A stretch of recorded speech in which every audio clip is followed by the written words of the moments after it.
શું બોલો રમણભાઈ, કેવું હાલે? બસ આ પાણી પાઈ રહ્યો છું આ મંદીમાં. પણ યાર જોઉં ને યાર, બહુ તકલીફ છે. 2-3 દિવસ થઈ જાય છે ખેતરમાં, અને તે બી બધી જગ્યાએ સરખું પાણી નહીં પૂગતું. અમુક જગ્યાએ સારી રીતે ફૂગે છે, અમુક જગ્યાએ રહી જાય છે ત્યાં સુધી. હા, જો ને ઓલું મારું ખેતર કોરું જ પડ્યું છે. છેવાડાના ભાગે તો પાણી અટતું પણ નથી. હવે આમાં આપણે કરવું શું જોઈએ? હા, પેલો આપણો રમણનો છોકરો જ છે ને, જે કૃષિ યુનિવર્સિટીમાં ભણે છે. એ ચંદુ, અહીંયા આવ. રામ રામ કાકા. રામ રામ રામ રામ. શું થયું કાકા? કેમ બધું મજામાં ને? હા, જો ને અમારે ખેતરો બધા સુકાઈ પડ્યા છે. અમુક ટાઈમે વીજળી આવે છે, અમુક વાર ટાઈમ નહીં આવતી. કાકા પેલી મરચી કેમ સુકાઈ ગઈ પાછળ? એ જ તો કહી રહ્યો છું કે આ પાણીનો કંઈક તો ઉકેલ લાવવો પડશે. કાકા આ કેવી રીતે તમે પાણી આપો? આ જુઓ તો ખરા કેટલું પાણી બગડે છે. આના કરતાં તમે આધુનિક ટેકનોલોજીનો ઉપયોગ કરો.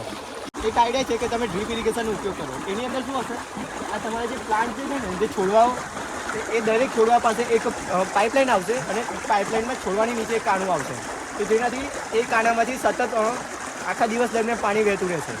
એટલે તમારું જે પાણીનો છે એ જેટલો મહત્તમ યુઝ થશે, અને પાણી જે વ્યય નહીં થાય. પાણીનું જે રીતે વ્યય થઈ રહ્યું છે, અહીંયાથી અડધું પાણી અંદર જમીનની અંદર ઉતરી જાય છે. જ્યારે પહેલાંમાં શું થશે કે જે આપણું જે છોડ છે ને, એટલે જેટલી જરૂરિયાત હશે ને એટલું જ પાણી મળશે છોડને. બરાબર છે? તો આ માટે અમારે કોનો સંપર્ક કરવો પડે? આમાં આપણી આણંદ કૃષિ યુનિવર્સિટીની મુલાકાત લો. ત્યાં તમને સમજાવશે કે ડ્રીપ ઇરિગેશન કેવી રીતે ગોઠવવું, એના કેટલા ફાયદા છે, શું નુકસાન છે, શું કાળજી રાખવી જોઈએ, કેટલો ખર્ચ થશે, એ બધું ત્યાંથી સમજાવશે. અને તમારે ખર્ચની ચિંતા કરવાની કોઈ જરૂર નથી. આપણી સરકાર ઘણી બધી સબસિડી અને ઘણી બધી યોજનાઓ પ્રોવાઈડ કરે છે આ ડ્રીપ ઇરિગેશન માટે. અને એક બીજો બી એક ફાયદો છે કે તમારું પાણીનો એટલો બચાવ થશે કે તમે જે પેલું બીજા આજુબાજુના ખેતરમાં છે ને, એમાં બી અહીંયાથી પાણી સપ્લાય કરી શકો છો. તો સિસ્ટમ અપનાવવી જ જોઈએ. હા, જરૂરથી અપનાવવી જોઈએ આ સિસ્ટમ. આ દેવલું લાગે છે. આ ઓલા ભાઈને પૂછ્યું ઊભા છે. સાહેબ, અમારે આ ખેતરમાં નાખવું હોય તો શું કરવું પડે અને શું ખર્ચો લાગે? અચ્છા, તો તમારે ડ્રીપ ઇરિગેશન તમારા ખેતરમાં લગાવવી છે. બરાબર. આમાં એવું છે, આના માટે ખર્ચો શરૂઆતમાં તમારે થોડો ખર્ચો થશે, પણ હું તમને કહેવા માગું છું કે આ પદ્ધતિ બહુ ફાયદાકારક થઈ શકે છે તમને. આમાં આ નાની નાની પાઇપો છે, બરાબર. પાઇપોને લાઇન પ્રમાણે ગોઠવવામાં આવે છે, અને પાઇપોમાં વચ્ચે વચ્ચે કાણા છે.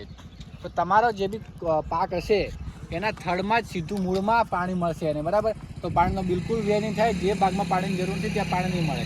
હવે બીજે પાણી નહીં જાય તો તમારે થડનો એ પણ પ્રોબ્લેમ ઓછો રહેશે, કારણ કે એને પાણી નહીં મળે, બરાબર. પાકને જ પાણી મળશે. તમે હવે માનો કે કંઈ ખાતર ફર્ટિલાઇઝર આપવા માગો છો, એમાં કોઈ દવા પેસ્ટિસાઇડ કંઈ બી અપ્લાય કરવા માગો છો, તો તમે આ પાણી સાથે આપી શકો છો, જે સીધી છોડને મળશે. એ ક્યાંય એનો વ્યય થશે નહીં, અને એનાથી તમારી કોસ્ટ બચી જશે. તમારો ખાતરનો કોસ્ટ બચશે, પેસ્ટિસાઇડની કોસ્ટ બચશે, પાણી બચશે. એ પાણી તમે બીજે ઉપયોગ કરી શકો છો. તમે બીજા ખેડૂતને એને ચાર્જ લઈને એને પણ આપી શકો છો પાણી. આ રીતે શરૂઆતમાં તમારો ખર્ચ વધશે, પણ તમને અંતમાં છેલ્લે એનાથી ફાયદો જ થશે, અને ઉત્પાદન પણ વધી જશે. તો જો તમે આને ઇન્સ્ટોલ કરવા માગતા હોય તમારા ખેતરમાં, તો હું 2-4 માણસોને ઓળખું છું, તમને કોન્ટેક્ટ કરાવી શકું છું. તો શું તમને આ ગમે છે કે ડ્રીપ ઇરિગેશન લગાવવાનો તમારો ઈરાદો પાક્કો છે કે શું છે? હા, પાક્કો જ છે. હવે તો આપણે લગાવી જ દઈએ. લગાવી દઈએ. સારું. તો ચલો, હું તમને સંપર્ક કરાવી દઈશ, બરાબર.